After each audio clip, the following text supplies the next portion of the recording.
All right, we have 4 check marks. Let's get everybody else up in here before it's officially time for Mile High Insiders on a Tuesday night. I'm on It's a vacation Tuesday brain, so takeover. what Tuesday day is it? takeover, man. Tuesday Tuesday. takeover, Tuesday nights. It's a weird week, Nick, because we've got Christmas coming up and there are two games on right now, right? Mhm. And with the NFC. So it's a little bizarre for Tuesday, but hey, we'll take it. We got football going on, MHI going on, a lot to get to with your Denver Broncos.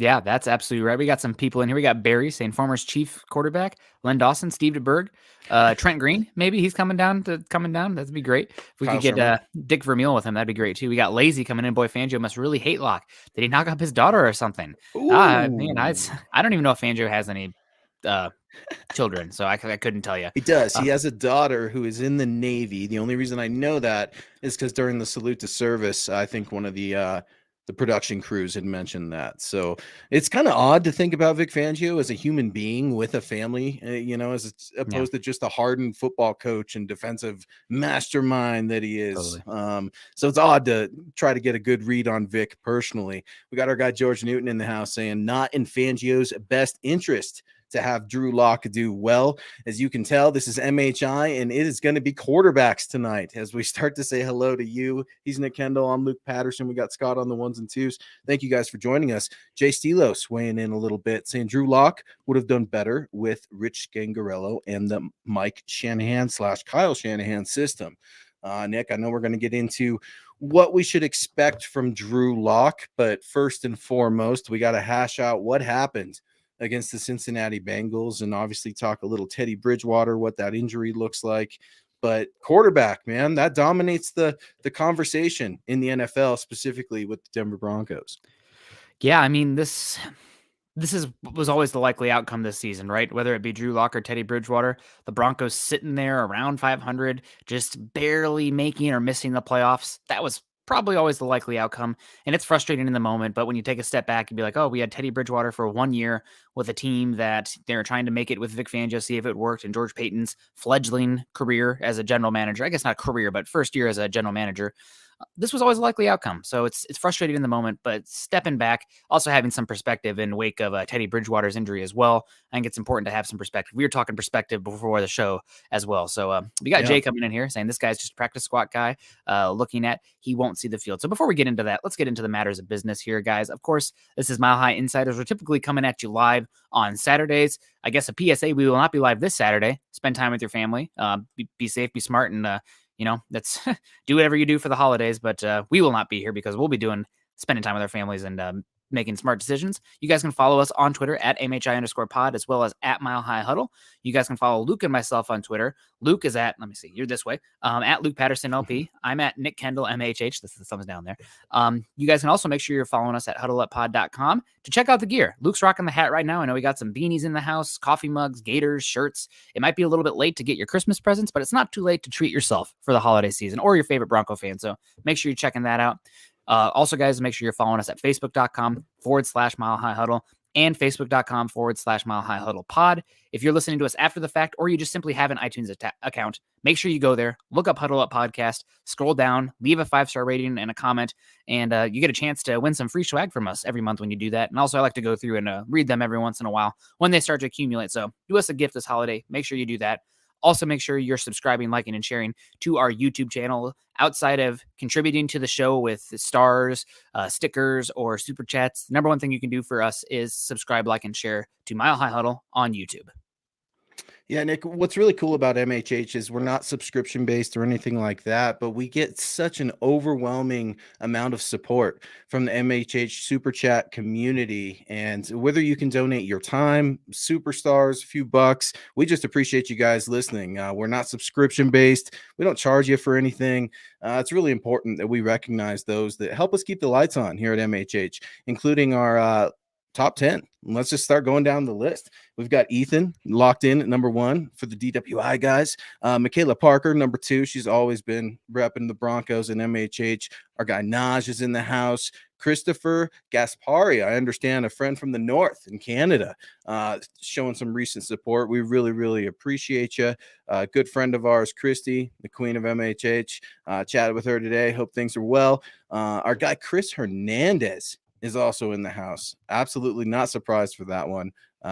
These folks are rapidly competing for top 10, man. And I'm just super humbled to recognize some of these folks. We got our friend Mark from Georgia, Kika Mondragon MMA rounding out the top 10, and Malachi Smith, Cody W, and Casey Nickel. Guys, that is the top 10, our MHH Super Chat Superstars. We appreciate everybody for donating and keeping the lights on, as well as donating your time. So, Nick, let's jump right into it.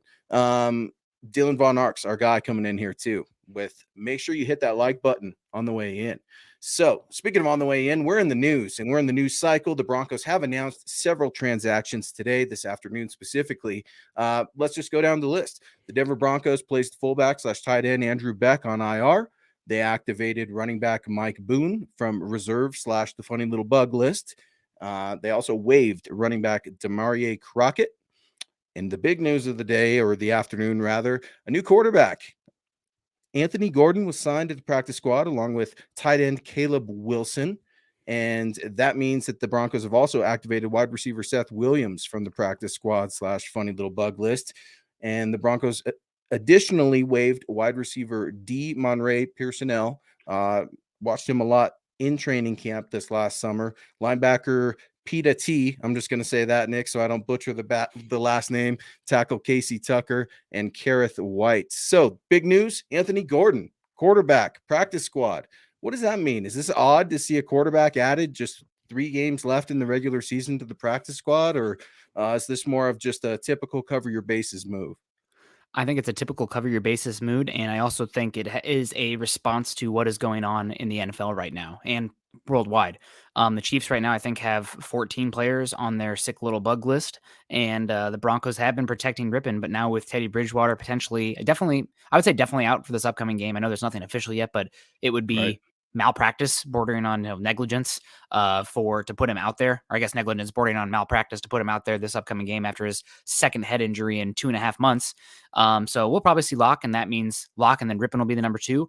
And if, God forbid, there's an outbreak of sorts in Denver in the locker room, then maybe Anthony Gordon is that protected player, and that way you're not forced to play a gosh darn wide receiver at the quarterback position. So I think it's, again, getting that third guy in there, but also I think it's a response to what we're seeing league-wide right now. I mean, right now, who's the quarterback for Washington football team that's playing? It's Gilbert something. Is it Gilbert Gottfried? Oh, that's my best Gilbert Gottfried impression. It's something Gilbert going out there. Oh, Scott's not about that impression. World's most annoying voice. Yeah, no, you're right, man. I mean, you've got teams out there literally going to practice squad, signing guys off the street. I think I read something on social media saying an offensive lineman was recently signed that was a male model. Yes, Tough. I remember. Yeah, so you're exactly right, Nick. This is in response to the times. And speaking of the times, good times is always with our friend Miguel coming in with some support, saying, I can't say, fellas, I'm gonna watch later. We appreciate your support. You can find this podcast anywhere you guys get your podcasts, and we appreciate the time. But you're exactly right, Nick. This move, I think, is just a cover your bases move. I don't think you're going to realistically, and you should hope you don't see this young man. Maybe he's the best player ever, Nick, and the diamond in the rough. But right now, it's going to be Drew Lock and Brett Rypien, like you referenced. At a point last week, I was a little worried. What happens if Drew Lock goes down? Then you've got a Kendall Hinton situation all over again. Kendall Hinton, who saw 11 snaps last week too. Don't get me started on that. I mean, this team, Nick, is just falling apart at the seams, falling apart with the quarterback situation, the coaches, all kinds of stuff. Drew Lock, he's going to be the guy, right? He's going to be the guy. It's going to be announced probably on Saturday night. We're going to play these silly little games all week, but I think you're exactly right. There's no way Teddy Bridgewater can strap it up in Las Vegas. No, and I think if the Broncos do end up winning this game against Las Vegas, which they should, Las Vegas has been a terrible team since Henry Ruggs has been gone. They've kind of fallen apart there. And their defense, I mean, they have a bottom 7 pass defense in the NFL so far this season, according to DVOA. Their pass defense has been, I think it's bottom 3 EPA per play the last 5 weeks. So they've just been falling apart. And you never know because sometimes Drew Lock, he's like a shooter. He's a really streaky pool player out there where some games, he scratches the 8 ball right off the bat. But some games, he finishes the game in that first round. So hot and cold. Hopefully this will be a hot game for Drew Lock. But if he can just sit there, protect the football, move the chains, and emphasize protect the gosh bleeping ball. This Broncos defense in combination with the run game should be enough to push the Las Vegas Raiders around. It's a divisional game. Those always can get a little bit fluky. I know that. Everybody should see that across the league this year. But as long as Drew Lock doesn't make the big boneheaded mistake, that should be more than enough to win this game. And heck, maybe we'll even get some splash plays down the field to some of these receivers. Yeah, like 2 interceptions and 3 fumbles is what Nick is referencing. Those turnovers with Drew Lock in the game right now. In 3 games, he has thrown for 227 yards and 1 touchdown. That touchdown came last week to Tim Patrick, which was a turning point in the game for me and for a lot of fans in Broncos country and for the team, I think. But a few plays later, not a few plays, I'm being a little facetious, Drew Lock with that strip, sack, fumble, whatever you want to call it. It was god awful. Drew has just been so wildly inconsistent, and I have a hard time putting a lot of fault on him right now. And I got a real problem with Vic Fangio. This was your plan with for a backup quarterback who just by default you're going to throw Drew Lock in there. He's not good enough to be the starter in my eyes and in the Broncos coaches' minds. So we're going to make him the backup quarterback and see how well he does without getting first team reps. I just don't understand it, Nick. I mean, so many things have been set up for Vic Fangio to have success, including having the highest paid defense. You look at the second easiest schedule in the league. I mean, Teddy Bridgewater was the guy that Vic Fangio wanted, and in his own right, playing the best football of his career. I'm not saying it's good, but 3-to-1 touchdown ratio. At one time, Bridgewater was on that doorstep. So when you look at the pros for Vic Fangio and what George Paton has given him, I just don't understand how he could expect different results from Drew Lock with limited access. Yeah, and you can look at obviously Drew Lock this year. Who knows what he would have been? Some people are like, oh, Drew Lock definitely would have won those first 3 games. I remember the game against the Giants being pretty darn close until the Broncos busted it open in the middle of the third quarter. You have an untimely interception in the first half. We're talking about a totally different game. The Jacksonville game, Broncos fall behind early. You throw an interception in the third possession, and you're down 14-0. It's that kind of thing where who knows? There's no such thing. I'm not going to sit here and argue counterfactuals with you because that's not the reality we live in. So we don't know. Maybe the Broncos are undefeated with Drew Lock right now. We're not living in that reality. So all we can argue is what we have seen and what we have so far. And Lock last year was very not complimentary to the defense. He was number 1 in the NFL in interceptions per drive. The Broncos had the second worst field position per drive. They were one of the worst in the NFL as far as time of possession per drive, 3 and outs per drive, points per drive. I mean, they were really bad last year. This year, they've been averaging those efficiency metrics. Now, it's not good enough. Nobody's telling you that it's good enough. I'm not sitting here and telling you it's good enough, but it has been an improvement. Luckily for Drew Lock in this game and the Broncos in general in this game, I misspoke earlier when I said that the Raiders defense has been bad.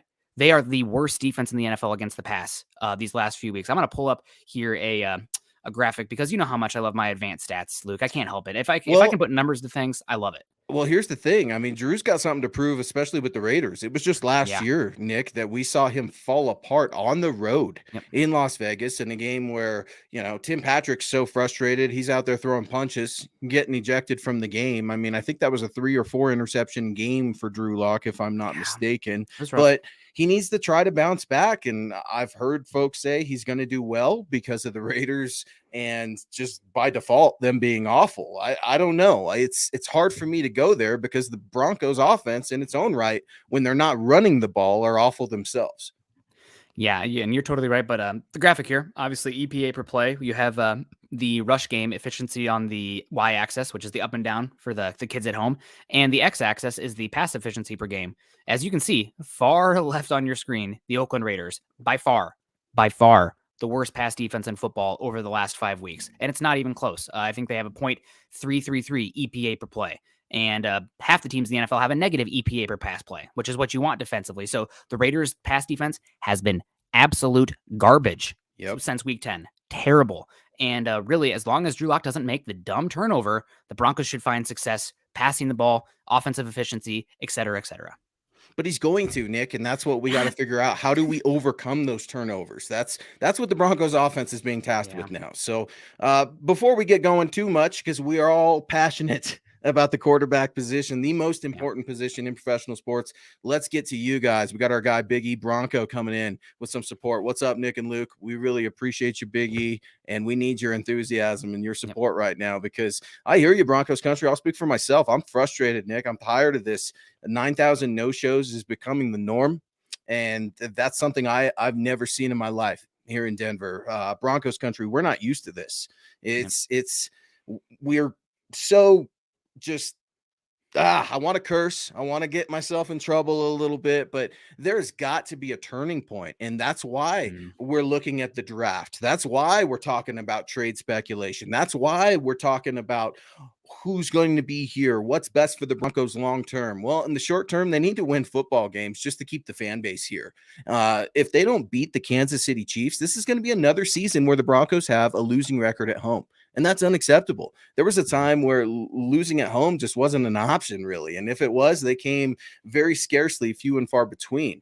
Nick, it's just, I'm disgusted with it. I know Broncos country is. There's tons of talent on this team, but they seem directionless at this point. Yeah, I think you got to have a little bit of hope and faith, maybe even a little bit of belief. I know it's that time of year, believe and believe, but it is the holiday season that this team can get it right. And I know that there's a lot of pressure and anxiety surrounding this team. And it's not just because the Broncos themselves, but it doesn't take a rocket surgeon to look across the division and be like, holy bleep, Patrick Mahomes, Justin Herbert for the next 10 to 15 years. What in the heck are we going to do? And the answer is you got to figure out quarterback. Otherwise, you essentially have to have a perfect roster and get lucky with health to compete against those guys, because they have such a leg up at the quarterback position. And I'll say it, like quarterback, if you were evaluating a team, if you're like making a formula where you rated a team, quarterback should be like 40% of the value of your entire roster. That's how important it is every single season. And the Broncos have not had that guy. Even going from below average to average this season, it's only added you 2-3 wins. We'll see how the final 3 games go, but it's rough, and there's a reason that this fan base is so critical of the quarterbacks. They demand excellence, and I don't fault them for that. I do think it's important to have a little bit of perspective and nuance to what that looks like in the path to get there, because I think the worst thing you can do is not only like Teddy Bridgewater 1 year, okay, whatever, 1 year, but like if you trade second and a third round pick and a second round pick for Sam Darnold, and then exercise a 5th year option where you're paying $50 million for 3 not great quarterbacks, then you're in trouble. So I think there's a little bit of perspective and nuance, but Broncos country is right. Like, I don't think Teddy Bridgewater is not the guy. I don't think Drew Lock is the guy either. And we're hopefully going to be finding a solution there over this offseason. But for now, we'll have to cheer for Drew Lock and hope that he figures it out, because best thing for this team is to go on a run, win these next 3 games against the divisional opponents, and give themselves a shot to make the playoffs, which there's still a chance. I'm telling you guys, there's a chance. We're working in those 90s movies reference today. There's still a chance. There's still a chance, Nick says. Nick is the voice of optimism. That's why he's dressed so jolly. All I want for Christmas is a quarterback, and I know I'm not going to get it because it's not the right time of year. So we'll see. Maybe you're right. Maybe maybe they win out. I don't know. I really have a hard time going there, but we're going to go there together. That's the big thing, Broncos country. We ride and roll with the Denver Broncos in the good, in the bad. And that's this game of football. That's this game of life. Andrew Baker weighing in, saying, guys, let's just air it out these last games, Mud Bowl style. We got nothing left to lose. Hashtag MHH for life. We appreciate you, Andrew. Nick, what do you think of Andrew's take there? Saying, you know what? Drew's in the game. We know that he has no problem throwing the risky ball. Screw it. It's time to get these receivers some touchdowns. I'm tired of Jerry Jeudy not getting involved. I'm tired of Tim Patrick and Cortland Sutton being underutilized. Maybe it is time to just throw it up rather than get Javonte Williams hurt. I want them to win the games. And I think what I want to see with this offense going forward is I want to see a heavy play action offense that maybe is not a high volume pass offense, but you are throwing it vertically. You are giving your wide receivers a shot, and most of your short yardage situations hopefully can be come through the rushing game. But I'm looking for explosive pass plays down the field off of play action, maybe some bootlegs, some high-low reads with half field, because that's what the Broncos, Pat Shermer's words, had to simplify the offense last year for Drew, more half field reads, more high lows off of play action. And hopefully he can be comfortable with that. I know that a lot of people got upset about the read option in the red zone. That was a play that before the game, Drew Lock said that he green dotted that play. He's like, I want to run that play. So, I mean, I don't want people getting too up in arms about that. But He I just want to doesn't. see. He just Yeah, didn't run it well. I got no problem with the play, No. because you don't call that play for Teddy because Teddy's hurt and can't move. Gosh, yes, Drew is a lot more athletic and mobile than Teddy. I wish he would. He scares me at times because he's got that history of falling down and getting hurt, and it's just like, man, Drew, it's not the play call, it's the actual what happened. And I think that moment just got a little bit too big for Drew. So I've got no problem with that play call, because I think, to your point, Nick, you've got to cater this offense to your quarterback strengths. And one of the biggest problems has been when Teddy's gotten hurt and Drew's had to come in, the offense has to be flipped mid-game or wherever they're at. And that's very hard for a team to do, let alone a struggling team like the Broncos. Yeah, totally. We got Cristobal coming in here, $5. I don't recognize that name, but I really respect the gear. Rocking that 88 jersey there. He's our new friend from Canada. Oh, yes. Hell yeah. Up north there. Got to let us know where in Canada you're at, too. It's a big country up there, big, beautiful country. I need to get myself up to Vancouver. It's only like a 2-hour drive from Seattle, and I have not done that yet. So some point soon. If Drew Lock goes off these 3 games and makes the playoffs, they better still fire Vic Fangio and Shermer, because it wasn't his decision. Go Broncos. If Drew Lock goes off, that would be best case scenario, because I'm pulling for him here. I will say that I am skeptical that happens, but you never know. I do think that Vic Fangio, and there's this kind of like this weird tinfoil hat theory out there that Vic Fangio on purposely sabotaged Drew Lock. I think that's silly. Vic Fangio is fighting for his job out there. He's making the decision that he truly believes is the best for the team. You can argue that it's the wrong decision, but to purposely sabotage or to cheer against Drew Lock to spite himself is just, it's nonsense to me. That's not what any reasonable person would do. And Vic Fangio, make no mistake about it, is fighting for his job. So I'll tell you, there's probably no bigger fan out there for Vic Fangio than Pat Shermer and Vic Fangio, or for Drew Lock. Yeah, for Drew Lock, because his play down the stretch here for these final 3 games is probably going to make or break their careers or their time in Denver. And that's really ironic. I think it's almost a little bit twistedly funny because of what those guys have essentially catered around Drew Lock. Obviously, there's not very much belief in him, but it's where we are. And that's why depth is so important too, right? You never know when you're going to have to be pulled upon. And Drew Lock, stay engaged, because your time will come. We've said it 100 times. Teddy gets hurt sometimes. Drew Lock is going to get a chance. Here we are, 7-7. If you win out, I think you have a 96% chance to make the playoffs. Go prove it, man. Go prove it. This is your shot.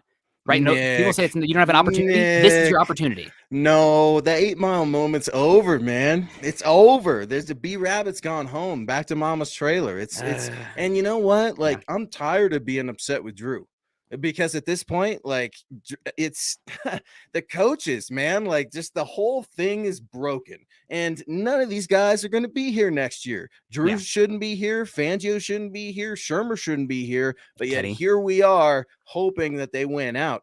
And quick house cleaning on my end. Cristobal, I apologize. I misspoke. It's Christopher is a good friend. Christopher Gasperi, a Canadian from the north. So my bad. I appreciate your support. Thank you so much. Peter Middleton weighing in. The Broncos will typically thrash the Raiders to pull at our heartstrings. I hope Drew Lock ups his trade value. That's a really interesting take, Peter. I like it, because Drew needs to put out film for other teams right now. I think we've all agreed that it would be best for the Broncos and Drew Lock to part ways, something we think is going to happen, but other teams need to evaluate Drew.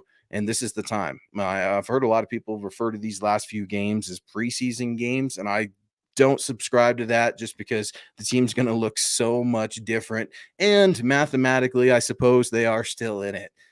Nick, what do you think about Drew Lock upping his trade value, and what do you think the maximum could be for Drew? Man, I just don't think he can up his value that much, because the overall sample size is going to weigh more than what he does in these final 3 games. I think he could change his value by maybe 2 rounds, going from like the 6th round to the 4th round, so to speak. But you're talking about a guy who has been erratic in his career, was not a first round pick, has been a very turnover prone so far in his career. and will only have 1 year left of control. All those things together, even if he plays well these final 3 games, teams are going to lean back on the overall sample size and look at the tape overall. And in today's NFL, maybe 20 years ago, you could turn over the ball the way that Drew Lock does. But in today's NFL, that doesn't fly. There's too much stats digging that teams understand that turnovers, you just cannot have it. I think teams that win the turnover battle, win the football game 80% of the time. And it goes to like 90 or something percent when it's two plus turnovers. Drew Lock turns the ball over at an extremely high clip. If he could clean that up, I mean, we could be cooking with grease here. He's got the arm talent, he's got the mobility, but it's the turnovers. You simply cannot live with them in the NFL, which is really unfortunate. I mean, I know there's people pulling their hair out watching the Broncos offense with Teddy Bridgewater against the Bengals. It's boring. It's 2 first downs and then a punt. And believe me, I was frustrated too. It was horrible. Terrible football to watch. And God, it hurts me to say that because I am just thinking about Teddy Bridgewater's health. I have to separate that from the product on the field.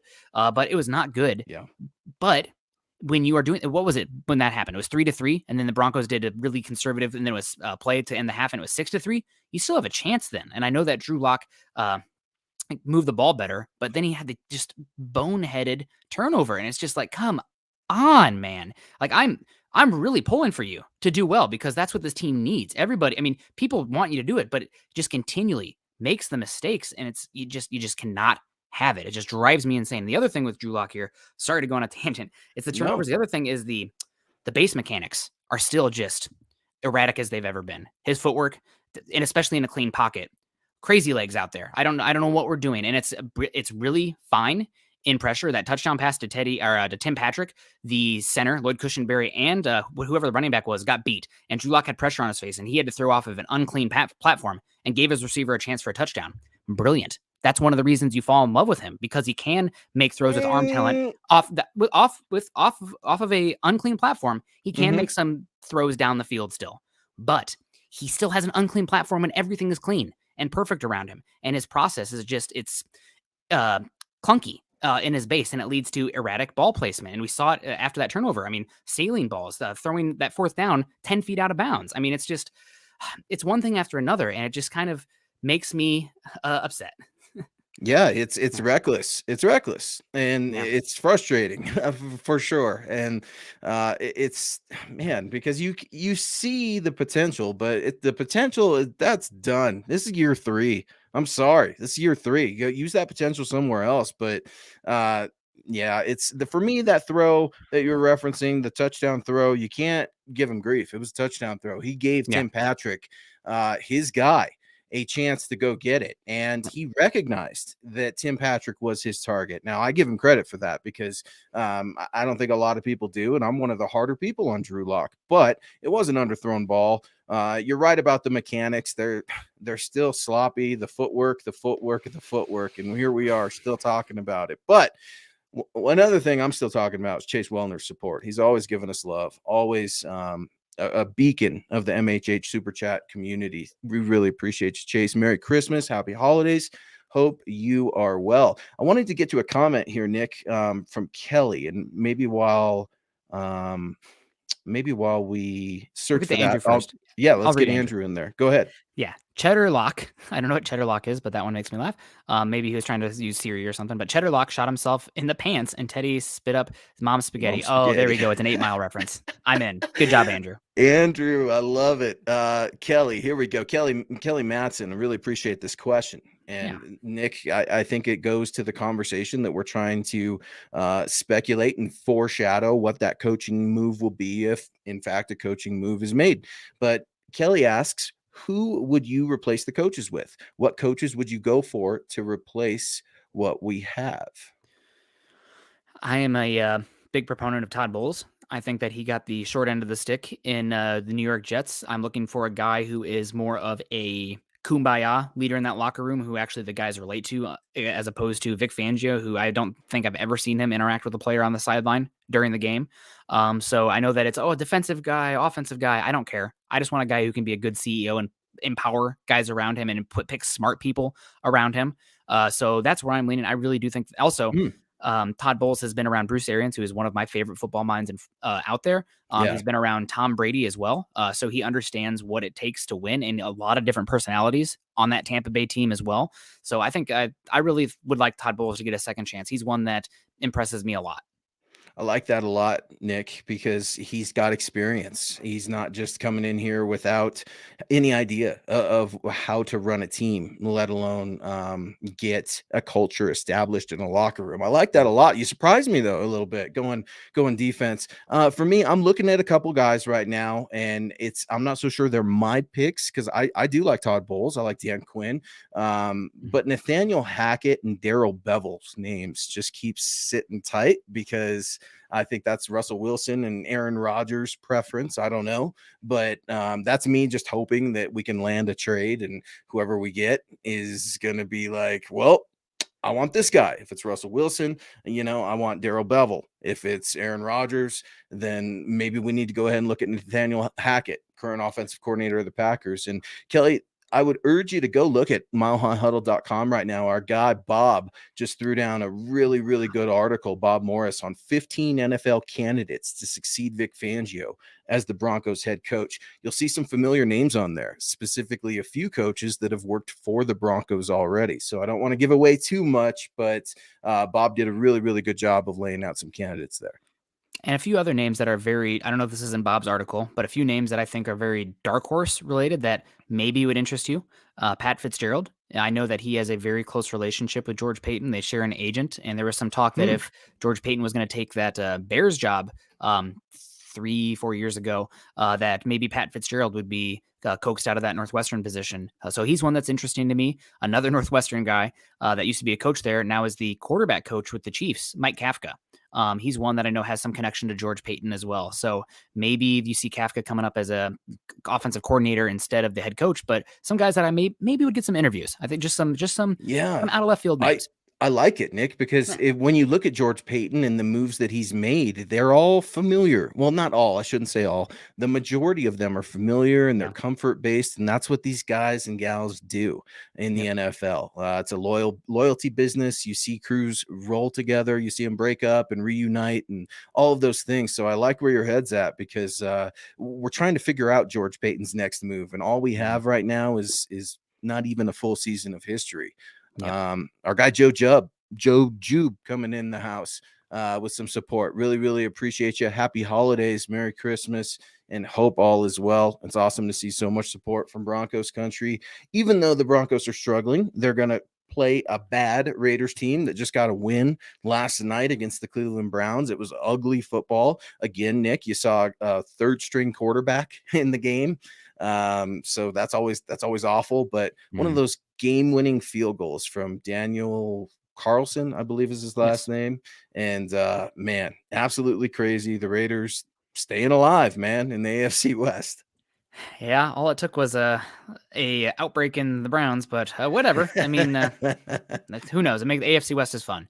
We've got Timothy Moser also coming in with stars. Thank you so much, Timothy, and hope you have a great holiday there. Looks like you're holding the picture is like teeny tiny, but looks like you're holding a small child there in that picture. I can't tell, but if you are, hope they have a happy holiday as well. Michael, our guy. What's up, Mike? Good to see you. Merry Christmas, Nick, Luke, Scott, and Broncos country. Enjoy Christmas with your family on Saturday. Go Broncos. Michael is one of the most enthusiastic Broncos fans that we know here on MHH. He's a good friend of the show and a good friend of the publication. And I love it, man. I need Michael's enthusiasm sometimes to just help me get through these dark times, Nick, because bright times are ahead.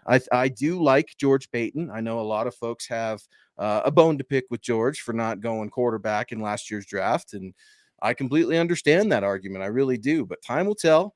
But regardless of what happens, the positivity from Broncos fans like Michael will keep me going. Yeah. Timothy coming back in here saying Merry Christmas from Missouri. I'm all down in the state of misery, as I have a lot of family in Moberly, Missouri, and they always say, misery. But happy holidays to you, Tim. I think Vic should be the DC, and we should hire an offensive-minded head coach. I cannot name a single head coach who has been demoted and stayed on the organization. Typically, it is a clean cutting of a guy moving on in that situation. And one reason for that is, A, guy doesn't want to take a demotion, but also the power dynamics that is a really difficult one. So when you move on from a head coach like that, it's difficult. And we got a big one coming down here. Happy holidays from north of the border. Christopher coming in here. I'll let you take it, Luke. What's up, Chris? I referenced you earlier because I misspoke with another friend's name, Christopher. We really appreciate you. Christopher's a member of Broncos country from Canada, so we've got a few of those folks floating around in the MHH super chat here from Mile High Huddle, and it's cool, man, because I know Chad and Zach and all of us here at MHH, we really subscribe to that motto, our mission statement rather, that Broncos country is not a geographical location, it is a state of being. And Christopher, we appreciate your support. 100, man, really love it. What's up, fellas? Just want to send out some love over the holidays for you and yours. Merry Christmas, Broncos country. Broncos for life. Absolutely love it, Chris. Thank you so much for your support. Happy holidays and Merry Christmas. Yeah, happy holidays to you. Another name that I saw on here when we're talking head coaches. What do you think about? And thank you so much, Chris. Man, that is unbelievably generous, and we appreciate you so much. Also, have the original Dizzy D coming in here. Would rather have Surtain than Fields. Just my opinion. Me I think too. right I'm now, right there with you, Dizzy D. And I said that then, I'm saying it now. I absolutely love it. And I'm not going to, and that's not anything against Justin Fields. It's not. Like, he's in Chicago, folks. All right. He's with Matt Nagy. All right. Like, let's just pump the brakes a little bit with the Justin Fields is a bust, because he wasn't my favorite quarterback, Nick. You know that in the draft. But man, year one with the Bears, I'm not going to just wreck this kid in his first year. No, I mean, I think there's a lot of criticism for Justin Fields because Broncos bypassed him for Patrick Surtain, but Patrick Surtain looks like incredible, right? Like one of the best rookie cornerback seasons we've seen probably since Marshawn Lattimore a few seasons ago, who was incredible and just got a huge contract for them. So I have no issues with the Surtain pick. We'll see how it plays out, right? You never draft a rookie quarterback for who they're going to be their rookie season. So we should find out about what Justin Fields will be a couple years from now. I mean, Justin Fields is also, I think, only 22 years old. You know what Drew Lock was doing at 22 years old? He was prepping for the bowl game against Oklahoma State. And then he didn't even play until the final 5 games, which would be the final 5 games next year for Justin Fields. So we're going to see what he looks like. I want to see what he looks like after 18 starts, year 23, et cetera, et cetera. The one for me where it's like, maybe it would have been the better pick in hindsight, which I'm not advocating for because I love Surtain. And I know that you love Parsons, and we'll disagree that. We'll put that one in a box. Yeah. But I do know that the Bears called. And they offered the same deal that they gave the New York Giants, move back to 20, and you would have had their first round pick this year, which right now looks like a top 6 pick. And you know what you need picks for this season? Trading for a quarterback. So while it's nice to have yourself a Patrick Surtain, having another first round pick this year, I think it would have been another third round pick this year on top of the extra second and third for the Von Miller trade to go and get a Russell Wilson or an Aaron Rodgers. And then maybe if I was picking 20, I would have taken Odafe Owe, who has been awesome for the Ravens. I love him. To pair that. Yeah, that's one that's one that I would be considerate of. Yeah, I hear you. That makes sense. And all, I don't know. I guess I would say all signs are pointing that direction, that the Broncos are gearing up to try to trade for a quarterback. I mean, I think it's very odd that they haven't re-signed Teddy Bridgewater. If they don't have another plan, that would be the safe option for the team. That's not what I want. I do not endorse that at all, but they don't have a plan right now. It's not Drew. We don't know if it's Brett Rypien, but that leads me into AJ's question. And I think this is very valid, and it's something that's being talked about throughout Broncos country right now. But AJ weighs in saying nothing against Drew Lock, but is he really the Broncos' best chance to win? What do you think about Brett Rypien taking the start for the last few games? And I think that's very interesting, AJ, because I've been asking for months, just like you guys in Broncos country, why is Brett Rypien even on this team if he's not going to be utilized on the field? Because Rypien doesn't have the arm talent to be a starter in the league. Now, if Drew Lock goes out there and throws a pick and then kind of spirals from there, then maybe you see them make a switch to get some stability out there and just have like Rypien. You're not going to make the wrong read. You don't have every single option on the menu as far as what they can throw passes wise and plays wise. But Lock gives you the best chance because he can do the most. He's going to be volatile sometimes, but again, you really hope that you have he's a high variance quarterback, right? He's a very high variance quarterback. You hope you get one of those top games from him. And with that, you can win every single game remaining on your schedule. Truly, if you have the top end Drew Lock.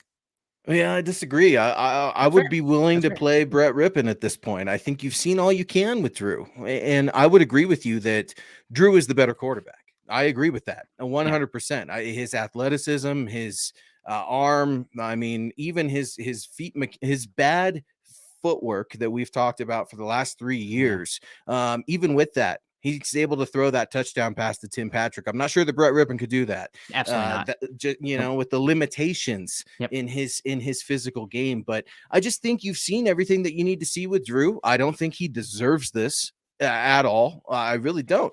I feel for Drew because I don't know why he's on the team either. I think that the Broncos should have stuck to their guns a little bit and committed with a backup quarterback, whether that have been Drew or Brett, because right now I think Drew's the backup by default. I don't know if we're going to see Drew go down. I hope not, because you never want to see a player get hurt. And maybe all this talk is for nothing. And Teddy Bridgewater goes out there and plays, but we don't think that's going to happen. It could still happen that you see Brett Rypien. Absolutely. If he goes out there and has a horrible game against the Raiders, do not be surprised if you see Vic Fangio make a move. Vic has got no love for Drew, in my opinion. And I would like to see Brett, not because I think he's a better option, but because I think your team has more belief in Brett, just because he's a smarter quarterback. Maybe he's not going to always get the ball there, but maybe Jerry Jeudy can do a little bit more with a quick slant from Brett Rypien on a quick read than, this bracketing coverage that's probably going to get Drew Lock in trouble. I don't know, man. It's just that argument can be had. It really can. And I think you could even see Brett Rypien maybe through injury, through bad play. Don't rule it out. Yeah, I mean, if things kind of spiral on Drew Lock, they might make that move. But I'm hoping that Drew Lock understands and has a sit down, and maybe with his agent or whoever. Maybe Peyton gives him a call. I don't know what Peyton's up to. It's the holidays. It could be busy. But Drew, you have the talent, and you don't have to be extraordinary every single play. The quarterbacks, like Tom Brady this season, he hasn't been an A+ on most games, but he hasn't had. Well, I guess the Saints owned him. And another coach option, Dennis Allen. Maybe he's one that we should be talking about. He's on Bob's list. Boom, you got him. And your other two were not, and I really, really liked him though. But Dennis Allen is on there, former defensive coordinator, I believe, for John Fox in 2012. Yes, and then he went on to be the Raiders head coach, was fired, and he's been on the Saints team, which has had a lot of injuries and not a lot of depth defensively as far as draft picks, because the Saints always give rid of all their draft picks. But they've had a really good defense there, and he's a defensive back coach too, which would, I think, jive with Peyton as well. But it will be interesting. I'm just really hoping that Drew Lock has a good game. That's my biggest thing. Go out there, have fun, play loose. Peyton Manning, you don't have to hit a home run on every play. If you can just get on base, like a base on balls, that's boring. A single, that can be boring. But if you can just move the sticks, get on base, and convert play after play, that's enough. And then you find yourself, boom, you're in the end zone. Just you got to avoid the big mistake. Don't play scared, but you got to try to avoid the big mistake. You can live to fight another down as long as you're not turning it over. All right, I want to get to flipping booch here real quick, saying, Luke, you haven't seen anything with Drew. That's such a bad take, in my opinion. You will see it this weekend. I hope you're right, but my eyes and the film and everything else tell me a completely other thing. He's an erratic quarterback with a ton of turnovers. He's going to get sacked and he's going to turn the ball over. That's what his history suggests to me right now, and that's not me trying to take a dump all over the guy, because I would love to see him succeed. And man, how weird would it be if he goes to another team and finds some success in a weird way? Are we going to be feeling like, we missed a big opportunity, or are we going to be feeling good for Drew wherever he's at? It's going to be weird. We don't know what's going to happen, but the big important thing is it's okay to disagree. And I hope you're right. I hope Drew goes out there and puts on a clinic against the Raiders. I hate the Raiders so much. I don't hate Drew Lock, not at all. I hate the Raiders, and trying to beat the Raiders on the road, I think, is going to be a lot tougher than the Broncos may think, despite the special teams coach being there, Rich Splicka, or I'm probably butchering the last name, but you're exactly right. They're a distracted team. Derek Carr is a horrible decision maker in his own right, but we'll see. Yeah, he tends to have a little bit of a Teddy Bridgewater scenario where it kind of maybe the injuries start to pile up on him, or the colder weather, not there in Vegas, but in other areas, kind of maybe start to shrivel up a little bit as the season goes along. In Cleveland last night. Yeah. I mean, the guy's throwing up an interception for no reason, no awareness, situational football of turning over the ball like that. And you're a veteran quarterback. And then people try to make the case that Derek Carr is elite. I can't go there. I just can't. He's a good quarterback in the NFL for sure. I would definitely put him over Bridgewater at this point. But man, it's tough. Yep. You're looking for that guy until you find him. And I know that a lot of people, I've seen some comments about committing to a young quarterback. And I have a very different perspective with it. And thank you, Peter, for the comments. Happy holidays to you out in Cambodia. What's up, Pete? Where I don't think none of these guys, in my opinion, should be committed to the extent of we're going to give you a blank slate and you go out there and have fun. Hell no. You got to earn the reps. And guess what? Like if I draft a first round pick this year, let's say you're picking 18, you take Sam Howell. Sam, if I don't see enough from you this year, guess what I'm doing in 2023? I'm looking at another first round quarterback and best guy wins. I don't give a hoot. Yeah, it's once you come into this team, you are a undrafted free agent as far as I'm concerned. Your play is going to dictate what opportunities you get, and cream will rise to the top. So I don't think anybody should be given anything. You got to earn it. You got some Randy Savage, the Macho Man right there. The cream rises to the top. You gotta earn it, brother. How much WWE? No, I like it, man. I agree with that. And, I wanted to ask you too, because we haven't got to chat for a little bit, but what'd you make of Todd McShay's way too early draft scenario where they land Malik Willis? What do you make of Malik Willis out of Malik Liberty? Willis? He's so fun. He's kind of a video game player where he's got a lot of arm talent and athleticism. He's not Lamar Jackson-esque as far as his giddy up, but he can go out there and play, and he can make a lot of something happen from nothing. I don't like his eyes right now. I feel like he doesn't go through a lot of reads. His footwork can be kind of erratic, and I feel like he's got the dreaded tag on him of being a year away from being a year away. So, I mean, if you could really craft, if you brought in Wink or is it Wink Martindale? Who's the defensive or offensive coordinator for Baltimore? Not the defensive coordinator, but the offensive coordinator. I got it on the tip of my tongue. I said the wrong coordinator. Now I'm confused. I got it right. Baltimore's. No, it's not Wisenhunt. Somebody will get it for me on the chat. But I think Willis is fun. That being said, I'm having the same stance right now as I had months and months ago. There are 6 quarterbacks in this draft that I like. I don't love any of them, but I like them. And what I would love to do is either trade up into the back end of the first round to get that 5th year option and see whoever's there at the end, or take the last guy remaining of the big 6, because right now I don't like enough of them to Greg Roman. And it's Greg Roman. Thank you so much, Jace Stelos. Thank you so much. Yeah, Greg Roman, also the offensive coordinator for Colin Kaepernick, so knows how to work with a running quarterback. Yeah, and Greg Roman commits to that quarterback and makes that system friendly to the quarterback, and that's why you're seeing so much success with Lamar Jackson.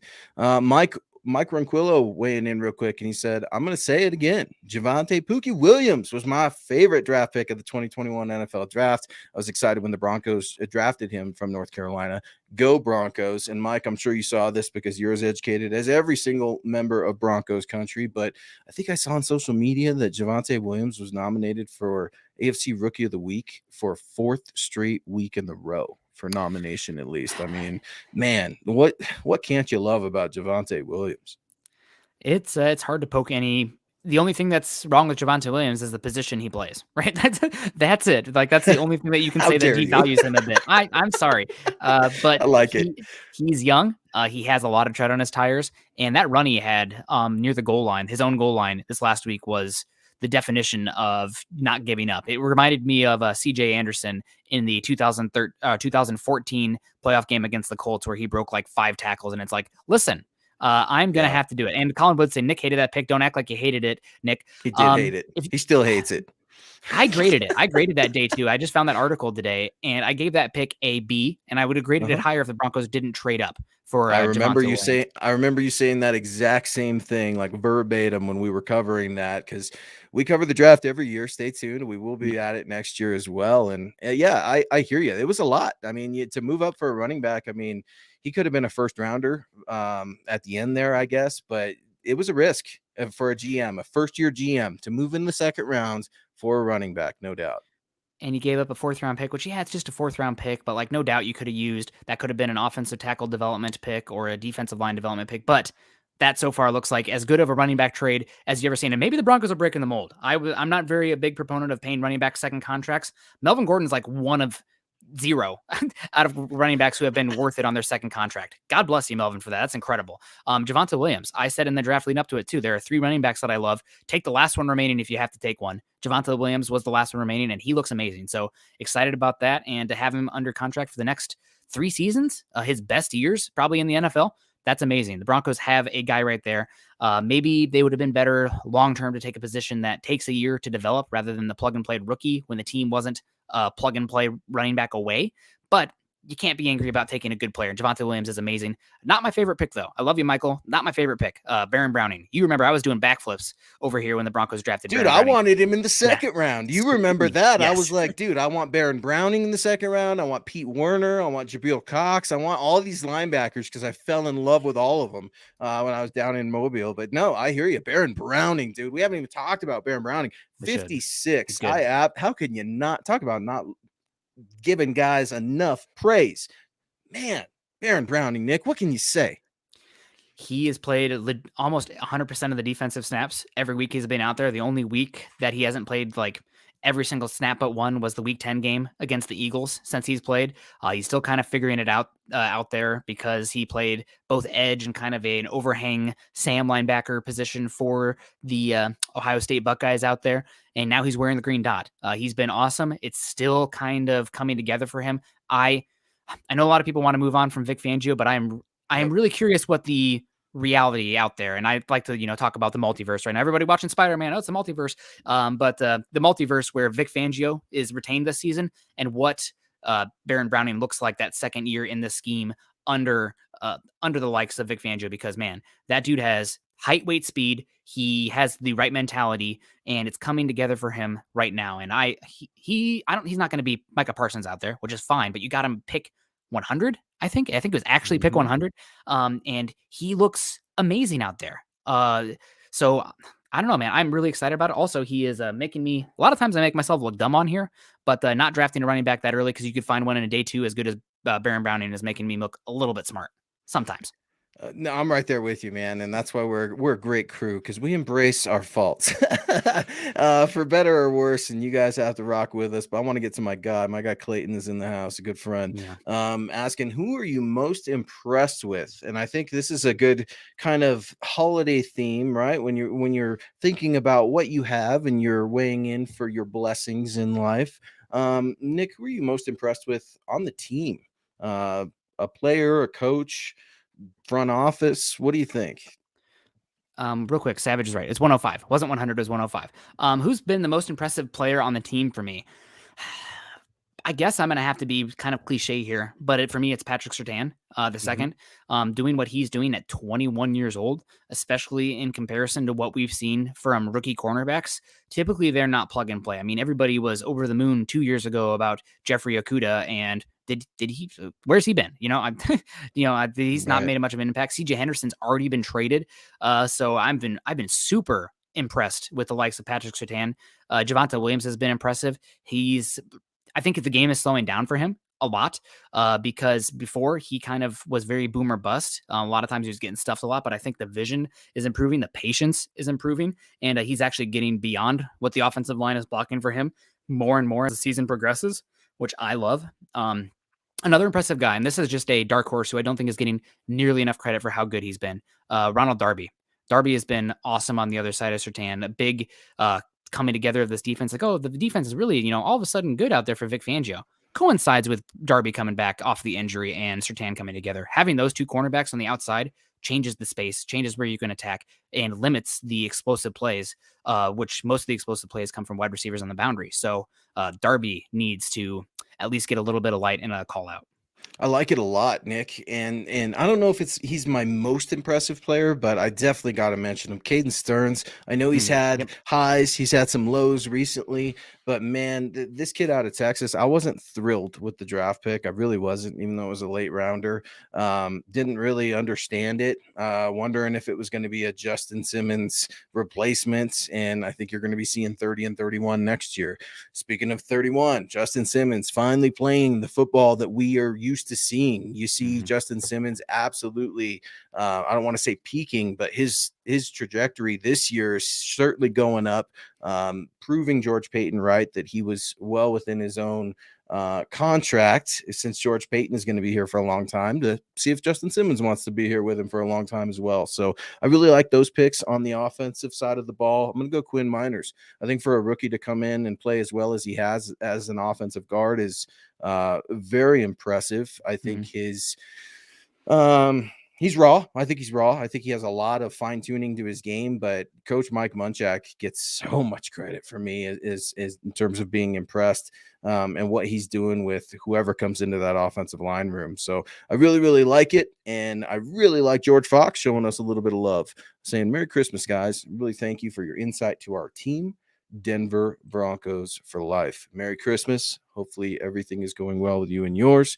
And speaking of love and fam, we got our guy, Mo's in the house. Mohammed Badri, $5 super, saying, what a pleasant surprise from Braun and the Smooth Killer in the house on a Tuesday night. That's right. It's an MHI takeover. Carl and Nick were kind enough to do a quick swap with me. And quick programming note, we will be off this Saturday night for Christmas. Enjoy the holidays with your friends and family. But Mo, hopefully things are good with you and yours, and baby Malik, first Christmas, first holiday season. So that's monumental, man. Monumental times. Yeah, take all the pictures, get all the presents, Yes, have all the fun. You only get one first Christmas with that kid, right? So I'm not a dad, but I think I can speak for Luke and Scott here that it's, you gotta cherish it because you only get so many of them.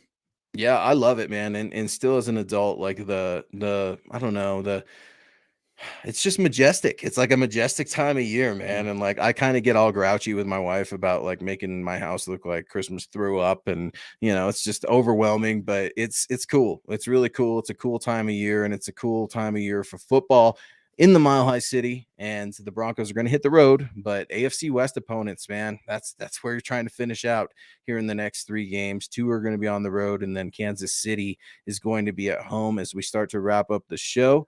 Let's get to a few more folks as we go. Nick and I have been rapping about the quarterbacks, and Drew Lock is most likely going to be starting in Las Vegas against the Raiders this week for the Denver Broncos, who are still mathematically alive in the postseason race. And the Sergeant Pepper's weighing in real quick with a question. How much of the Jimmy Garoppolo cap would you be willing to eat next year if you only gave up a fifth to get him? Excellent question. I like it. Man, 24 million against the cap. I think if you only gave up a fifth, I would pay him. I'd be okay paying him 10 million, understanding that it's the last year of his contract and it's essentially a Teddy Bridgewater-esque 1-year kind of deal where you're not paying a lot for a competent quarterback. I know that everybody's going to be rolling their eyes at that, which rightfully so. Nobody wants to hear that. But again, I'm okay with the 1 year, treading water kind of thing. I'd rather do that than pay or commit 4 years to the wrong guy. That's what scares the bleep out of me, because I think you can survive 1 year with how this roster is built, young, cost-controlled guys, for 2022 being another year where you're still improving and building the foundation and whatnot and getting competent quarterback play. That's okay. But do not do the Sam Darnold Carolina Panthers where, like, what are they even going to do next year? They're just going to have to be bad. Honestly, that's a team that probably should tank. They got too much defensive talent to do that, but that's one that would make me interested. The one thing about Jimmy Garoppolo that concerns me a lot is that I think if there's any quarterback out there that is being a weekend at Bernie's with their offensive mind, making their quarterback look good, it's Jimmy Garoppolo and the 49ers. Nobody is doing what Kyle Shanahan is doing to the efficiency that Kyle Shanahan is doing it. And they the best, second best tight end in football, best tight end in football, whatever. No H-back that's doing what Kyle Juszczyk is doing.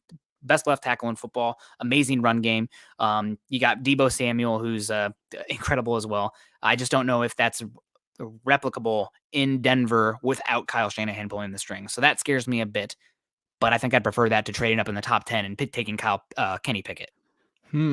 Yeah, that's interesting. I think Broncos country I think they'd have a fit if Jimmy Garoppolo was here. I think Broncos country is sick of the recycled quarterback, and I don't blame them. But the NFL is full of recycled quarterbacks, right? Yeah. Because, you got to have somebody. And if you think that you're going to have 3 rookies next year, a 1-year, a 2-year guy, and another rookie, that's just not the way George Payton is going to build the franchise up.